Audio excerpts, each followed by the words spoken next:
Hello student, आज हम करेंगे 10th क्लास का चैप्टर नंबर 4 का क्वेश्चन नंबर 3। क्वेश्चन नंबर 1 और क्वेश्चन नंबर 2 मैंने पिछले वीडियो में की थी। आज हम करेंगे इसका क्वेश्चन नंबर 3।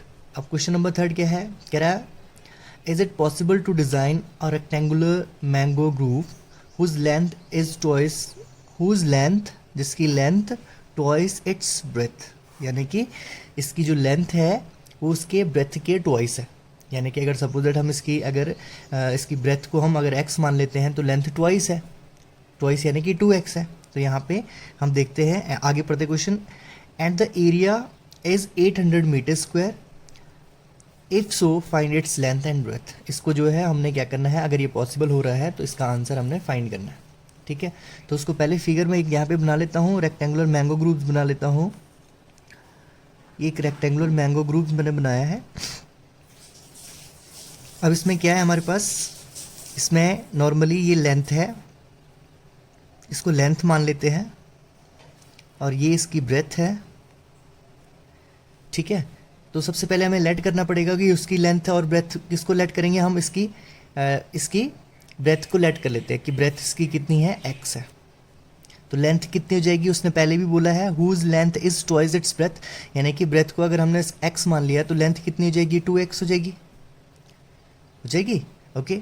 और इसका एरिया हमारे पास एरिया का जिक्र आया ना यहाँ पे, एरिया, तो एरिया क्या होता है, एरिया ऑफ रेक्टेंगल क्या होता है, एरिया ऑफ रेक्टेंगल का एरिया क्या होता है, लेंथ इनटू ब्रेथ। ठीक है, तो हम सबसे पहले स्टेटमेंट लिख लेते हैं, इसका सोल्यूशन कर लेते हैं।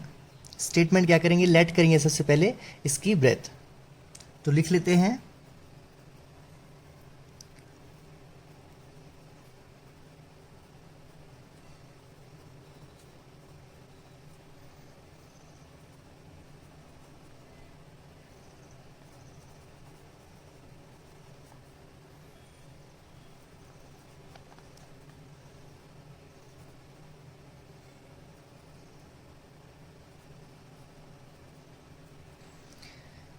ठीक है। मैंने क्या किया, let the breadth of rectangular mango groups, क्योंकि मैंने इसकी जो ब्रेथ है वो क्या मानी थी, x मानी थी, तो मैंने x लिया। ठीक है, तो इसकी लेंथ क्या होगी, लेंथ होगी इसकी ब्रेथ क्या मानी मैंने, x, तो लेंथ क्या हो जाएगी, इसकी लेंथ क्या हो जाएगी, लेंथ कितनी हो जाएगी, लेंथ क्या बोला उसने, ट्वाइस, यानी कि जो उसकी ब्रेथ का ट्वाइस। अब ब्रेथ का ट्वाइस कितना होगा, ट्वाइस मतलब 2 गुना। तो यानी कि अगर इसकी हमने ब्रेथ x मानी तो लेंथ क्या हो जाएगी, ट्वाइस, यानी कि 2 गुना में x, which is equal to 2x। ठीक है, अब हमारे पास इसका क्या दे रखा है, एरिया दे रखा है। क्या दे रखा है, एरिया। तो हम लिखेंगे एरिया ऑफ,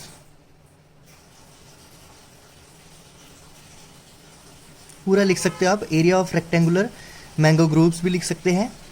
वो हमारे पास दे रखा है 800 मीटर स्क्वायर। अब देखो यहाँ पे एरिया हमारे पास मीटर स्क्वायर में है, तो साइड इसकी किस में होंगी, मीटर में होंगी ना। तो एरिया का हम फॉर्मूला यहाँ पे पुट कर लेंगे। एरिया का फॉर्मूला क्या होता है, length into breadth is equal to 800 हमारे पास दे रखा है। ठीक है, तो हम क्या करेंगे, लेंथ की वैल्यू पुट करेंगे। लेंथ कितनी थी उसकी, लेंथ थी उसकी 2x, तो यहाँ पे l की जगह क्या रखेंगे, 2x इंटू ब्रेथ कितनी मानी थी हमने, x मानी थी, तो ये x हो जाएगा, इट इज़ इक्वल टू 800। अब अगर हम x और 2x को मल्टीप्लाई करते हैं तो ये हमारे पास क्या हो जाएगा, 2x स्क्वायर। अरे होगा ना, हमारे पास होगा x इंटू 2x कितना होगा, ये हो जाएगा हमारे पास 2x square is equal to 800। ठीक है, अब हमारे पास ये क्या है, ये मल्टीपल में है सारे, तो मल्टीपल वाली डिजिट क्या हो जाएगी, डिनोमिनेटर में चली जाएगी, तो ये जाएगा अगला step, x square is equal to 800 over में 2। अब 2 से 800 को कट करेंगे तो कितना हो जाएगा, 400 हो जाएगा ना। तो x square is equal to कितना हो गया, 400। अब हम क्या करेंगे, यहाँ पे x स्क्वायर हटाएंगे, क्योंकि हमें x की वैल्यू फाइंड करनी थी, x की वैल्यू। ठीक है, तो स्क्वायर हटाने के लिए मैं क्या करूँगा, दोनों साइड रूट करूँगा। ठीक है, या इधर रूट ले जाऊँगा, तो इसका स्क्वायर हट जाएगा यहाँ से। अब साइन यहाँ पे प्लस माइनस जाएंगे, लेकिन हम यहाँ पे प्लस ही लेंगे, क्यों, क्योंकि साइड ऑफ ये क्या है, साइड ऑफ रेक्टेंगल, और साइड ऑफ रेक्टेंगल माइनस तो हो नहीं सकती, इसलिए एक ही वैल्यू लूँगा, प्लस वाली। ठीक है, तो x is equal to root 400। अब 400 की वैल्यू तुम निकाल भी सकते हो, रूट 400 की वैल्यू वैसे तो 20 होती है, आप इसके प्राइम फैक्टर्स बना के निकाल भी सकते हो उसको।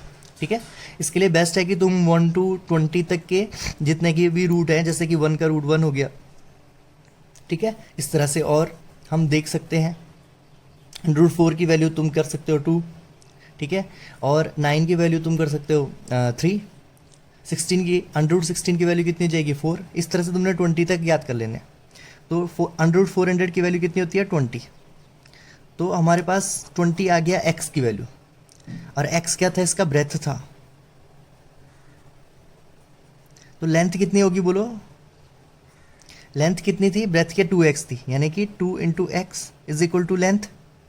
x की वैल्यू पुट करो, x की वैल्यू कितनी आई 20, और 20 मल्टीप्लाई 2 कितना हो जाएगा 40। तो हमारे पास लेंथ आ गई, लेंथ कितनी आ गई इसकी, लेंथ आ गई हमारे पास इसकी 40 मीटर, और इसकी ब्रेथ कितनी आ गई 20 मीटर, ठीक है। तो इस तरह से ही हमारा क्या हो जाएगा, इसका आंसर हो जाएगा। ओके, अब चलते हैं इसके नेक्स्ट क्वेश्चन की ओर। मैं क्वेश्चन लिख लेता हूँ एक बार। ओके स्टूडेंट, तो मैंने लिख लिया है क्वेश्चन नंबर 4। क्वेश्चन नंबर 4 है, is the following situation possible, क्या ये सिचुएशन पॉसिबल हो सकती है। डिटरमाइन देयर प्रेजेंट एज, और अगर पॉसिबल है तो उनकी एज निकालो, फाइन करो।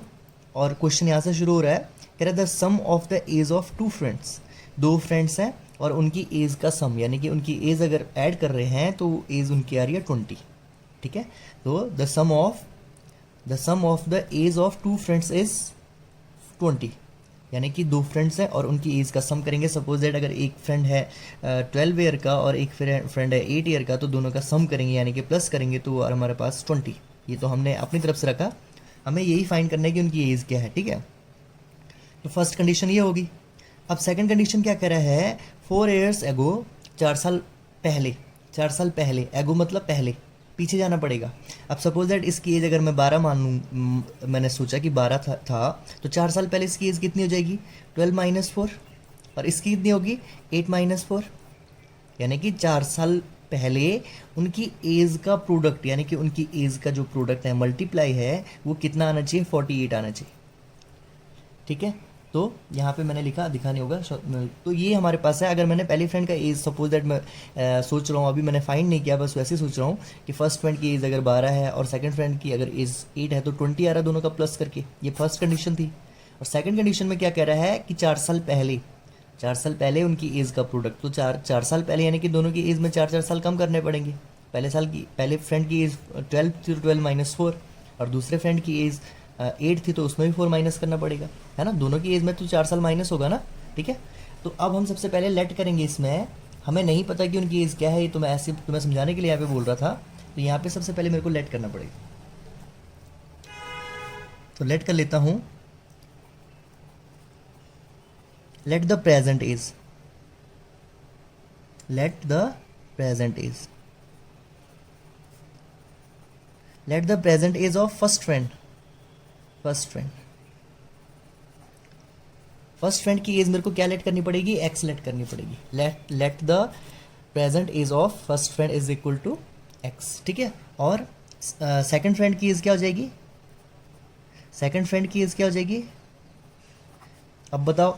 अब उसने क्या बोला था, यहाँ पे दिखा देता हूँ मैं तुम्हें। 20, दोनों की एज का सम कितना है 20 है, तो एक का पता चल गया हमें। यानी कि अगर मैं ऐसा सोचता हूँ कि एक की एज है कितनी एक्स और दूसरे की एज मेरे को पता नहीं है, इज इक्वल टू 20, तो मेरे पास क्या हो जाएगा, दूसरे की एज क्या बन जाएगी, ये एक्स इधर चले जाएगा, तो ये क्या हो जाएगा, क्या बन जाएगा, ये बन जाएगा 20 माइनस एक्स। दूसरे तरीके से भी इसको कर सकते हैं, लेकिन ये ज़्यादा बेटर है, तो तुम इसको सिंगल वेरिएबल में है ये, तो इस तरह से हमें एक्स और वाई दोनों नहीं दिखाना, बस एक्स में ही इसका आंसर निकालना है, ठीक है। तो दूसरी फ्रेंड की एज क्या होगी हमारे पास 20 माइनस एक्स, ठीक है, समझ गए। ओके, तो जैसे हाँ, अगर हमें एज पता होती, अगर एक की भी एज पता होती कि एक की एज 12 है तो दोनों का सम 20 है, तो मैं क्या करूँगा 12 को उधर ले जाऊँगा, तो माइनस में 20 माइनस 12 हमें पता चल जाता है कि दूसरे की एज कितनी है 8 है, ठीक है। तो इसलिए मैंने यहाँ पे क्या कर दिया 20 माइनस एक्स कर लिया, ठीक है। अब अकॉर्डिंग टू सेकंड कंडीशन,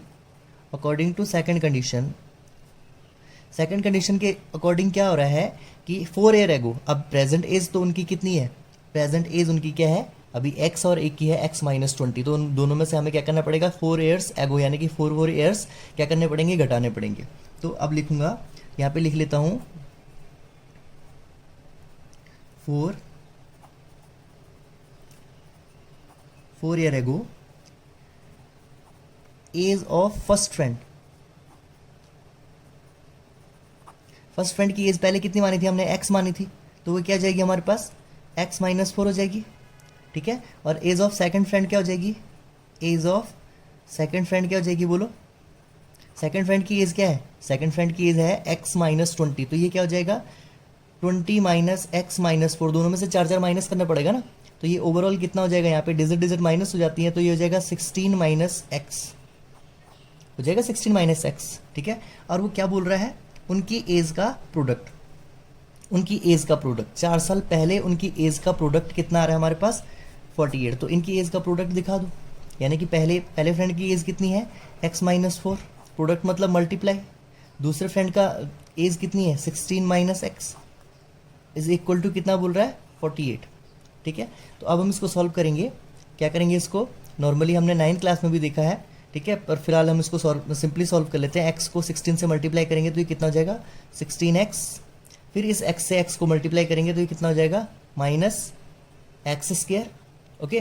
फिर इस 4 को 16 से मल्टीप्लाई करेंगे तो ये -4 है और ये प्लस का 6 है तो 16 है, तो कितना हो जाएगा 16 4 जा 64, और इस 4 को फिर माइनस से करेंगे तो -4 है माइनस एक्स है तो कितना हो जाएगा प्लस का 4x इज इक्वल टू 48। अब इसको पहले एक स्टैंडर्ड क्वाड्रेटिक की क्वेश्चन में लेके आओ। स्टैंडर्ड क्वाड्रेटिक की क्वेश्चन क्या होती है, सबसे x की हाईएस्ट पावर, फिर उसके बाद x की लोएस्ट पावर और लास्ट में कांस्टेंट टर्म। तो सबसे बड़ी पावर कौन सी दिख रही है यहाँ पे, ये हमारे पास दिख रही है माइनस एक्स स्क्वायर दिख रही है। उसके बाद हमारे पास क्या है 16x और 4x, तो ये क्या हो जाएगा 16x प्लस का है 16x, इधर उधर नहीं लेके जा रहे हैं, अभी सारा यहीं रख रहे हैं, ठीक है, तो इसलिए साइन कोई भी चेंज नहीं होगा, 16x प्लस 4x, ओके। और लास्ट में कांस्टेंट टर्म हमारे पास है 64 माइनस का, और ये 48 इक्वल के इस ओर से इधर की ओर आ जाएगा, तो ये क्या हो जाएगा माइनस का 48 और यहाँ बच जाएगा 0। अब लाइक टर्म को प्लस माइनस कर दें, जो लाइक टर्म है हमारे पास x की 2 बार टर्म है तो उसको प्लस माइनस करेंगे तो ये हो जाएगा हमारे पास माइनस एक्स स्क्वायर, प्लस दोनों प्लस के हैं तो ये हो जाएगा हमारे पास 16 और 4 20x, और ये माइनस माइनस का प्लस हो रहा है और सिंबल माइनस का ही आएगा, तो ये कितना हो रहा है 8 और 4 कितना हो रहा है 12 का 2 कैरी 1 और 6 और 4 10 और 1 11, इतना ही हो रहा है, ठीक है, इज इक्वल टू 0। अब मैंने क्या बोला था, जो एक्स स्क्वायर है उसको हमेशा क्या करो पॉजिटिव में लेके आओ, माइनस नहीं होना चाहिए वो, ठीक है। तो उसके लिए मैं क्या करूँगा माइनस साइन बाहर ले लूँगा कॉमन, अंदर मेरे पास सारे साइन क्या हो जाएंगे अपोजिट हो जाएंगे, एक्स स्क्वायर माइनस का था तो एक्स स्क्वायर प्लस का हो जाएगा, और 20 हमारे पास प्लस का था तो 20 माइनस का हो जाएगा, और ये माइनस का था तो ये प्लस का हो जाएगा, ठीक है। तो ओवरऑल हमारे पास क्या बचा, ये बचा एक्स स्क्वायर माइनस 20, साथ में एक्स भी है 20x plus 112 is equal to 0। अब मुझे वही किसी भी फॉर्मूले से, किसी भी क्वाड्रेटिक फॉर्मूला से या मिडिल टर्म स्प्लिट करके इसको हम सॉल्व कर सकते हैं। तो सबसे बेस्ट तरीका कौन सा है, हम मिडिल टर्म स्प्लिट कर लेते हैं और इसको सॉल्व करते हैं, ठीक है। आगे मैं इसको लेके जा रहा हूँ अगले पेज पे, तो मैं आगे इसको लेके आ गया हूँ, यहाँ पे मैंने लिख लिया x square minus 20x plus 112, तो यहाँ पे हमारे पास a कितना है, a हमारे पास है 1, okay, coefficient of x square हमारे पास कुछ भी नहीं है तो 1 होगा, b हमारे पास है -20 और c हमारे पास कांस्टेंट टर्म है 112 यानी कि 112, ठीक है। अब एक चीज़ देखो, हमने इससे पहले वाले क्वेश्चन में क्या किया था, उनका नेचर पता किया था, क्वाड्रेटिक क्वेश्चन का नेचर पता किया था, तो पहले हम इसका नेचर पता कर लेते हैं, ठीक है। नेचर पता करने के लिए हमारे पास क्या होना चाहिए, हम पहले डी नेचर मैंने बताया था d इज इक्वल टू क्या होता है बी स्क्वायर माइनस 4ac। अगर d बड़ा है 0 से तो वो क्या होगा रियल भी होगा और डिफरेंट भी इसके रूट्स आएंगे। अगर d इज इक्वल टू 0 हो रहा था तो तब रियल हो रहा था उस वाले केस में भी और रूट सेम आ रहे थे, और अगर d इज स्मॉलर देन 0 आ रहा था तो वो रियल नहीं आ रहा था, फिर इमेजनरी आ रहा था, नॉट रियल आ रहा था, इससे पहले हमने देखा था। तो पहले हम इसका नेचर पता करते हैं, ठीक है। तो नेचर पता करने के लिए हम क्या करेंगे, क्योंकि उसने पूछा है ना, हमसे क्वेश्चन पूछा है कि क्या ये पॉसिबल, क्या ये सिचुएशन पॉसिबल है, तो हम देखते हैं कि ये पॉसिबल है या नहीं है। अगर हम चेक ही नहीं करेंगे और हम इसको करते रहेंगे तो हम पजल हो जाएंगे। तो इसलिए एक बार इसका क्या करो नेचर पता कर लो, अगर रियल आ रहा है तो हम इसको किसी भी मेथड से सॉल्व कर सकते हैं, ठीक है। तो पहले पता कर लेते हैं d is equal to B square minus 4ac, ठीक है। तो d इज इक्वल आ रहा है या नहीं आ रहा है, तो ये हमारे पास क्या हो जाएगा,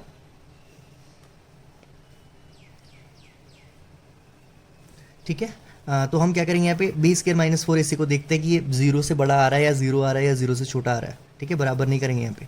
तो बी स्केयर की वैल्यू पुट करो, बी हमारे पास क्या है -20 का स्केयर -4 इंटू ए हमारे पास 1 है और सी हमारे पास है 112। तो ये कितना हो रहा है, 20 का स्केयर कितना हो जाएगा, -20 का स्केयर क्या हो जाएगा 400 माइनस ये हमारे पास कितना आ रहा है 4 1 जा 4 और 4 मल्टीप्लाई 112 112 मल्टीप्लाई 4 करके देखो तो ये हमारे पास आ रहा है 4 2 जा 8 4 1 जा 4 4 1 जा 4 यानी कि 448। तो ये हमारे पास कितना आया माइनस का 48, ठीक है। अब ये अगर माइनस का 48 आया तो यानी कि 48 क्या है, जीरो से छोटा है। तो हम यहाँ पे सीधे सीधे कह सकते हैं कि d is smaller than, d किससे छोटा है, ठीक है, d is smaller than zero, d is smaller than zero, ठीक है। तो हम ये कहेंगे ये रियल नहीं है, ठीक है, तो लिखेंगे the roots of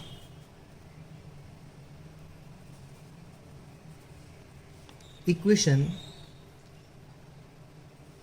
are not real, ठीक है। क्यों नहीं रियल है, क्योंकि d स्मॉलर देन किससे आ रहा है, जीरो से छोटा आ रहा है d, क्योंकि -1 2 3 4 5 6 क्या होता है, जीरो से छोटे होते हैं, तो d जो है जीरो से छोटा आ रहा है, तो इसलिए रूट्स क्या होंगे, रियल नहीं होंगे। तो हम यहाँ पे सीधे सीधे जो हमारे पास क्वेश्चन पूछा था हम लिखेंगे hence the given situation is not real, is not possible, is not possible, ठीक है, क्लियर है। इस तरह से हमने क्या करना है, एक बार एक क्वेश्चन बना देनी है, क्वाड्रेटिक की क्वेश्चन बना देनी है स्टेटमेंट के आधार पर, और उसके बाद उसका नेचर पता करना है, ठीक है। और नेचर पता करने के लिए ये 3 तरीके पिछले क्वेश्चन में मैंने बताया था। तो इस तरह से हम अगर क्वेश्चन का नेचर पता करेंगे तो हम उसको आगे सॉल्व करने की फिर ज़रूरत नहीं है, ठीक है। इसके बाद अब मैं क्वेश्चन नंबर लास्ट इसका कर लेता हूँ, क्वेश्चन लिख लेता हूँ। ओके स्टूडेंट, तो क्वेश्चन नंबर 5 इसका लास्ट एक्सरसाइज का 5th लास्ट क्वेश्चन है इसका। कह रहा है is it's possible to design a rectangular park, क्या ये कंडीशंस जो हमारे पास दे रखी है वो पॉसिबल होगी या नहीं। पहले हम क्वाड्रेटिक इक्वेशन बनाएंगे और फिर उसका नेचर पता करेंगे तो पता लग जाएगा। पार्क पेरीमीटर दे रखा है रेक्टेंगुलर पार्क का 80 मीटर एंड एरिया दे रखा है 400 meter square, find its length and breadth. अब देखो इसमें हम क्या करेंगे, हम इसमें लेंथ और पहले मैं एक यहाँ पे डायग्राम बना लेता हूँ। ये एक रेक्टेंगुलर पार्क है, ठीक है। तो इसको हम क्या करेंगे, इस बार इसकी लेंथ को हम क्या मान लेंगे, इसके लेंथ को मान लेंगे x या y, कुछ भी मान सकते हैं, ठीक है, तुम्हारी मर्जी है। तो हम इसकी लेंथ x मान लेते हैं और इसकी ब्रेथ को y मानना पड़ेगा, ठीक है। हर किसी में लेंथ x, जैसे कि इससे पहले वाले क्वेश्चन में जो हमारे पास फर्स्ट क्वेश्चन था उसमें भी हम x y मान सकते हैं, क्योंकि हमारे पास यहाँ पे कंडीशन ही नहीं दे रखी है। और अगर एज वाला हमने माना था, वो एज टू फ्रेंड की एज वाला इससे पहले था, हाँ ये वाला, इसमें भी एक्स वाई मान सकते हैं, लेकिन ये ज़्यादा बेटर है, लास्ट में हमें घूम के इसी पे आना पड़ता है, ठीक है। तो इसमें हमारे पास तो कंडीशन दे नहीं रखी है कुछ, जैसे इसमें दे रखा था कि sum of age of two friends is 20, तो एक को हमने एक्स मान लिया था और एक को हमने क्या मान लिया था, एक्स माइनस 20 माइनस एक्स मान लिया था, ठीक है। तो इसमें हमें क्या करना पड़ेगा, सबसे पहले जो हमारे पास गिवन है क्या क्या दे रखा है, सबसे पहले पेरीमीटर दे रखा है, क्या दे रखा है, पेरीमीटर दे रखा है हमारे पास 80 मीटर, ठीक है। एरिया दे रखा है, एरिया हमारे पास कितना दे रखा है, एरिया है इसका 400 मीटर स्क्वायर, ठीक है। अब हमें लेट करना पड़ेगा, क्या करना पड़ेगा, लेट करना पड़ेगा, let the length is equal to x, let the length of perimeter x, ठीक है। मैं इतना ही शॉर्ट में लिख रहा हूँ, let the length of rectangular field जो भी है, ठीक है। ओके पार्क है, let the length of rectangular park is x और then breadth is equal to y, ठीक है। तो उसके लिए हमें फॉर्मूला पता होना चाहिए, यहाँ पे फॉर्मूला लिख लेता हूँ मैं। पेरीमीटर का फॉर्मूला क्या होता है, पेरीमीटर का फॉर्मूला होता है 2 × L + B होता है ना, लेंथ मल्टीप्लाई ब्रेथ, ठीक है। तो हम क्या लिखेंगे, फर्स्ट कंडीशन में हमारे पास जो गिवन कंडीशन है, कंडीशन फर्स्ट क्या कह रहा है, कंडीशन फर्स्ट कह रहा है पेरीमीटर 80 मीटर, पेरीमीटर 80 दे रखा है, तो हम क्या करेंगे, पेरीमीटर का फॉर्मूला लगाएंगे। तो पेरीमीटर इज इक्वल टू क्या हो जाएगा, 2 multiply L plus B. Perimeter तो दे ही रखा हमारे पास, कितना है पेरीमीटर दे रखा है 80, तो हम यहाँ पे रखेंगे 80। 2 लेंथ की जगह लेंथ की वैल्यू पुट करो, लेंथ एक्स है और इसकी ब्रेथ कितनी है, ब्रेथ हमने वाई मान ली है, ठीक है। ओके, तो ये कितना हो जाएगा हमारे पास, ये 2 इसके डिनोमिनेटर में आ जाएगा, ठीक है। तो ये हो जाएगा 80/2 is equal to x plus y, इससे कटिंग हो जाएगा, तो ये जाएगा हमारे पास 40 is equal to x plus y. ये हमारे पास, इसको सपोज लेट करो, ये फर्स्ट इक्वेशन हो गई, ठीक है। अब हमारे पास एरिया दे रखा है, क्या दे रखा है दूसरे केस में, दूसरा कंडीशन है कंडीशन सेकंड में हमारे पास क्या है, एरिया दे रखा है। एरिया इज इक्वल टू क्या होता है, लेंथ मल्टीप्लाई ब्रेथ। एरिया तो हमारे पास दे ही रखा है 400 मीटर स्क्वायर, एरिया हमारे पास दे रखा है ना 400 मीटर स्क्वायर, तो एरिया की जगह हम 400 रख लेंगे। लेंथ हमारे पास हमने क्या लेट किया था एक्स, और ब्रेथ हमने क्या लेट किया था, वो क्या था बी, ठीक है। तो ये हमारे पास हो गया दूसरा, ठीक है ना। तो दूसरा हो गया ये एक्स इंटू बी, ठीक है। ओके, अब ये हमारे पास बन गया सेकंड इक्वेशन। अब एक चीज़ देखो, यहाँ पे हमें एक्स वाई में नहीं जाना, यहाँ पे बी की जगह वाई रख लो, ठीक है। अब हम यहाँ से क्या कर सकते हैं, यहाँ से या तो x की वैल्यू निकालो या तो y की वैल्यू निकालो। कैसे निकालेंगे x और y की वैल्यू, अगर हमें y की वैल्यू निकाली, अगर हमें x की वैल्यू निकालनी है, y की वैल्यू निकालो, इस y को यही छोड़ देंगे और इस x को इधर शिफ्ट करेंगे, यानी कि ये आगे क्या बन जाएगा, 40 तो यही रहेगा और ये x इधर चले जाएगा।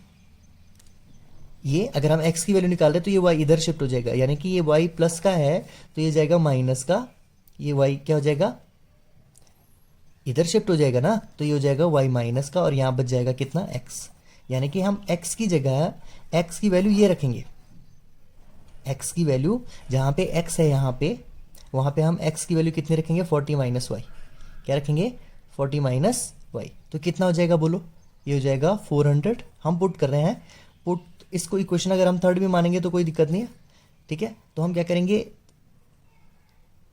जो सेकंड इक्वेशन है उसमें थर्ड मतलब x की वैल्यू पुट कर रहे हैं सीधे सीधे, कोई पजलिंग नहीं।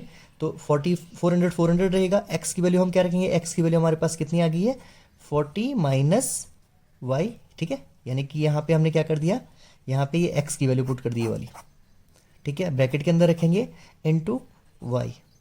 ओके, अब आगे क्या करेंगे, y से दोनों को मल्टीप्लाई करेंगे तो ये जाएगा 400 इज इक्वल टू y से 40 को मल्टीप्लाई करेंगे तो ये 40y हो जाएगा, और x y से y को मल्टीप्लाई करेंगे तो ये क्या हो जाएगा, माइनस का वाई स्क्वायर हो जाएगा।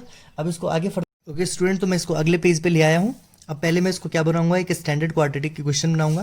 तो सबसे पहले स्टैंडर्ड में क्या होता है, वाई स्क्वायर की जो हाईएस्ट पावर होती है सबसे पहले होती है। तो मैं क्या करूंगा, यहाँ से वाई स्क्वायर इधर लेके जाऊंगा, तो ये माइनस का वाई स्क्वायर है, यहाँ जाएगा तो ये प्लस का वाई स्क्वायर हो जाएगा।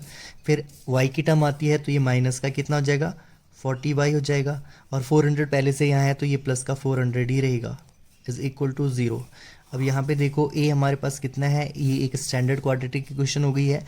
a की वैल्यू 1 है, v की वैल्यू हमारे पास कितनी है, -40 है, और c हमारे पास कितना है, 400 है, ठीक है। अब एक चीज़ देखो, पहले मुझे डिस्क्रिमिनेंट पता करना पड़ेगा, इसका नेचर पता करना पड़ेगा। उसके लिए फॉर्मूला क्या है, d is equal to B square minus 4ac पता करना पड़ेगा ना। तो ये क्या होना चाहिए, 0 के बराबर या 0 से बड़ा होना चाहिए। तो क्या हो जाएगा देखो, मैं पुट कर लेता हूँ बी स्क्वायर माइनस 4ac, ठीक है। तो b कितना है हमारे पास, -40, यानी कि -40 का स्क्वायर -4 इंटू a कितना है मेरे पास 1, और c कितना है मेरे पास, c हमारे पास है 400, कितना है 400, ठीक है।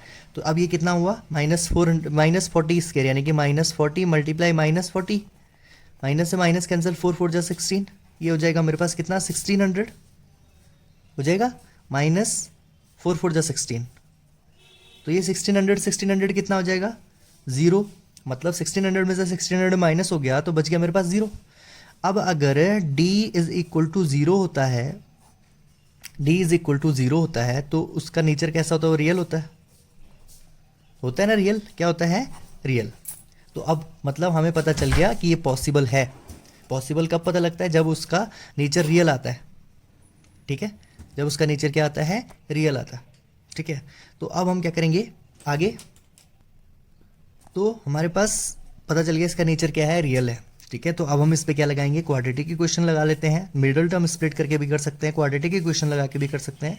तो क्वाड्रेटिक इक्वेशन का फॉर्मूला क्या होता है, x is equal to minus B plus minus, अब देखो प्लस माइनस यहाँ पे normally real D is equal to जब जीरो आता है तो कहने का मतलब ये है कि D is equal to zero जब आता है तो नेचर उसका रियल होता है, लेकिन जो रूट्स हैं वो सेम ही आते हैं। ठीक है, तो प्लस माइनस रख लेते हैं और under root B square minus four A C. ठीक है, B square minus four A C, B square minus four A C हम निकाल चुके हैं कितना, B square minus four A C. ठीक है, ओके, ओवर में टू ए, तो x is equal to minus B, यानी कि एक फॉर्मूले का b और b हमारे पास है भी माइनस, तो minus 400 plus minus root B square minus four A C. हमारे पास d तो ऑलरेडी आ चुका है, d जीरो है, B square minus four A C क्या है, d जीरो है, तो यहाँ पे हम सीधे सीधे क्या रखेंगे, जीरो। ओवर में टू इंटू ए मेरे पास वन है, ए मेरे पास कितना है, वन, तो x इज इक्वल टू ये कितना आ गया हमारे पास, x इज इक्वल टू कितना आ गया हमारे पास, ये आ गया बी स्क्र, हमारे बी है ना कल्ला, तो ये हो जाएगा हमारे पास 400 ओवर में कितना, टू इंटू ए कितना था हमारे पास, ए वन था हमारे पास, B square minus four A C, B square 400 नहीं था, बी स्क्र बी हमारे पास 40 था, तो 400 नहीं था, यहाँ पे 40 हो जाएगा, 40 है, 40 ओवर में 2, तो x की वैल्यू हमारे पास कितनी आ गई, 40, यानी कि 2 से 40 को काटेंगे तो कितना आ जाएगा, 20, तो x हमारे पास आ गया 20। ठीक है, यहाँ पे b हमारे पास कितना है, देखो यहाँ पे b हमारे पास 40 था, तो हमने b की वैल्यू माइनस 40 रखी, माइनस से माइनस कैंसिल हो गया, तो ये हमारे पास बचा यहाँ पे 40। ठीक है, और ये तुम्हारे पास ओवरऑल जीरो हो गया है, क्योंकि डी की वैल्यू अभी हमने निकाली थी, डी की वैल्यू जीरो आ रही थी, तो यहाँ पे मैंने डायरेक्टली डी की वैल्यू जीरो रख दी है। ओवर में टू ए की वैल्यू वन थी तो टू ही रहेगा, 2 से 40 को काटेंगे तो हमारे पास आ जाएगा 20, तो एक्स की वैल्यू हमारे पास कितनी आ गई है, 20, एक्स की वैल्यू हमारे पास आ गई है कितनी, 20। ओके, तो एक्स की वैल्यू हमारे पास क्या आ गई है, 20, तो वाई की वैल्यू भी हमारे पास क्या आएगी, 20 ही आएगी, वाई की वैल्यू भी 20, यहीं से पता लग गया रियल रूट और रूट्स क्या होंगे, सेम होंगे। ठीक है, तो इस तरह से हम क्या करेंगे, इसको सॉल्व करेंगे। ओके।